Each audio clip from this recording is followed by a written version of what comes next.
ఇవాళ ఢిల్లీకి వెళ్లనున్నారు సీఎం రేవంత్ రెడ్డి. ముఖ్యమంత్రితో పాటు డిప్యూటీ సీఎం భట్టి విక్రమార్క కూడా ఢిల్లీకి వెళ్లనున్నారు. కాంగ్రెస్ పార్టీ 13 లోక్సభ స్థానాలకు అభ్యర్థులను ప్రకటించింది. ఇక మరో 4 పెండింగ్ లో ఉన్నాయి. ఈ 4 నియోజకవర్గాలకు సంబంధించి అభ్యర్థులను ఫైనల్ చేయడానికి ఢిల్లీకి వెళ్లనున్నారు.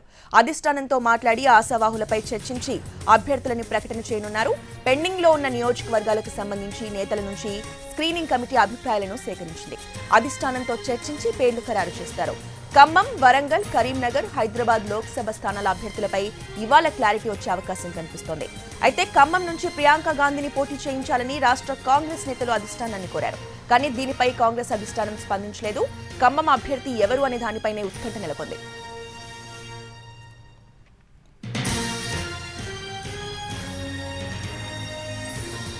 ఇవాళ ఢిల్లీకి వెళ్లనున్నారు సీఎం రేవంత్ రెడ్డి. ముఖ్యమంత్రితో పాటు డిప్యూటీ సీఎం భట్టి విక్రమార్క కూడా ఢిల్లీకి వెళ్లనున్నారు.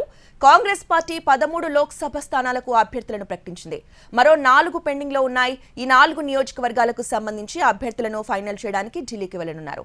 అధిష్టానంతో మాట్లాడి ఆశావాహులపై చర్చించి అభ్యర్థులు ప్రకటన చేయనున్నారు.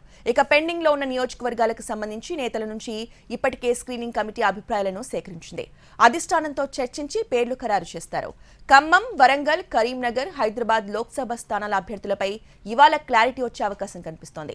అయితే ఖమ్మం నుంచి ప్రియాంక గాంధీని పోటీ చేయించాలని రాష్ట్ర కాంగ్రెస్ నేతలు అధిష్టానాన్ని కోరారు. కానీ దీనిపై కాంగ్రెస్ అధిష్టానం ఇంతవరకు స్పందించలేదు. ఖమ్మం అభ్యర్థి ఎవరన్న దానిపైనే ఉత్కంఠ నెలకొంది.